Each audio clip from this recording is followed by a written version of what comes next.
Hi, so I am back with yet another little snippet of a video. Today is February 8th, and this is the weekend of the supermoon, which is between the night of the 8th, which is tonight, and also early tomorrow, which is February 9th. Also, there is another portal opening this month, and we're also getting ready for retrograde. So I am going to go ahead and make some charged water. So what you're going to need is just a few simple ingredients that you probably have around your house. One being, I know some people like the distilled water. You can use distilled water. I'm just going to use purified water. I always have, or you can actually boil water if you want to. And also just kind of boil it and let it cool down. Boil it to, I can't remember the point, but boil it to a high boiling point and then let it cool down to room temperature, and then you can use that water as well if you, for some reason, can't get to purified water or distilled water. I don't use the alkaline water. I haven't used that yet. I know some people may or may not like using it, but at least I do use purified or spring water or something like that, but normally it's purified. So purified water, I'm going to make a large batch. So I have a huge bowl right here. And also, I'm going to be using a little bit of the pink Himalayan sea salt that I got from my Dollar Tree haul, and also a little bit of the coarse sea salt. You don't have to use both. You can actually use regular natural sea salt if this is all you have, or if you have pink Himalayan salt, you can use a little bit of this as well. And one reason I do make the charged water, because I do use it for my altar, and I do use it for another offering glass right over here to the left on this desk of mine, which is like a second altar. And I just like it because I have all the elements basically in the room. Okay, so what you're going to also need is some crystals. You're going to use a clear quartz crystal, and this one's getting old, so I want to go ahead and use it, but this is the one I normally always use, so I'm going to use it.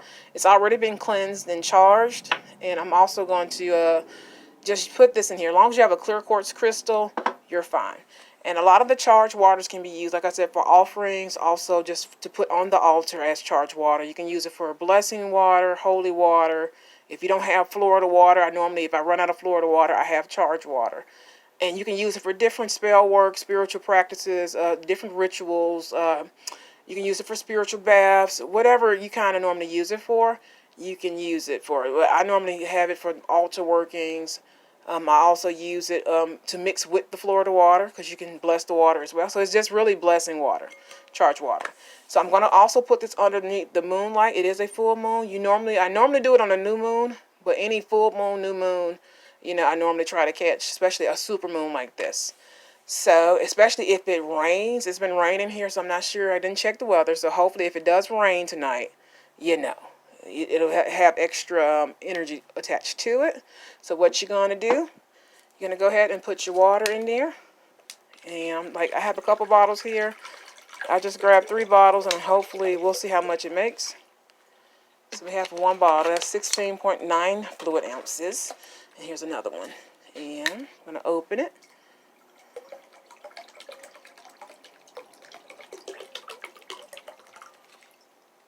Okay. And I've already prayed over everything before I cut on the camera. So I do bless the water by praying over it. I'm going to pray over it again. And you're going to go ahead and drop your crystal in there.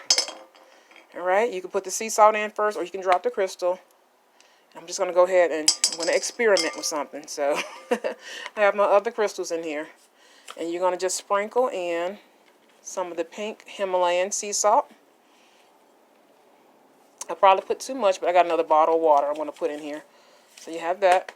And we're also going to use a little bit of I'm pretty sure I used too much, but when I strain it out, whatever's left over won't be inside the actual glass jar. Okay. And I'm just going to use a little bit of this one. Like I said, you don't have to. This is just me experimenting with spiritual stuff again. And normally it works every time. I don't know. I just got this idea to do it, and it's probably just the divine spirit just, saying, just try it. And I'm going to strain it out, so it's not going to look like this.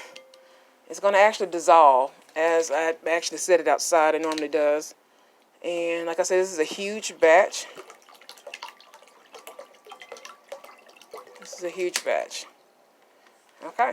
So that's 3 bottles of purified water. All of them were 16.9 fluid ounces. Okay, so I'm gonna pray. I already prayed once over it, over everything, but I'm gonna pray again as it play. Pray again and bless the water. And I'm gonna go ahead and sit it outside under the moonlight. I normally set my alarm. I get up. I get it before the crack of dawn, which time is kind of picking up now. We're going into the spring equinox. So down south, I'm here down south, so it's a little, the sun comes out a little earlier now. It's starting to peak, so I'm going to have to try to catch it as soon as I can. But I'm going to let sit this under moonlight tonight because the moon is so beautiful tonight. So I'm going to sit it out tonight, and I think I'm going to make another batch tomorrow night as well. That way I'm stocked up for a couple months, which is what I've been doing. Hence my little candles back here I got from Dollar Tree, which I love so much. So that is all. And like I said, I'm going to strain it out. If there's any leftover salt or anything, I'm going to take out the crystals and strain it out. And that's it. That's charged water. I'm going to pray and bless the water yet again. And set it out under moonlight. And that's it. And I get it in the morning. And I put it in a glass jar. I don't use plastic. Some people do. But I use glass jars, just like I'm using a glass bowl. And also a glass, I normally use like a glass porcelain ceramic bowl. Just anything except for plastic. I do recommend that. But if you're going to store your blessing water, your charged water, I do recommend a glass container or ceramic container with a good lid. A mason jar or something with a really good lid to keep it nice and fresh. And I do change out my water after a while. Probably after like 3 to 6 months. I kind of watch it. Whatever I don't use because I make so much of it, I do try to charge it out, like change it out and stuff a whole lot. If I feel like it's kind of stale-ish looking or something like that, then I, make some new batches of it. But that's all you do. It's simple and it's easy. Thank you for watching.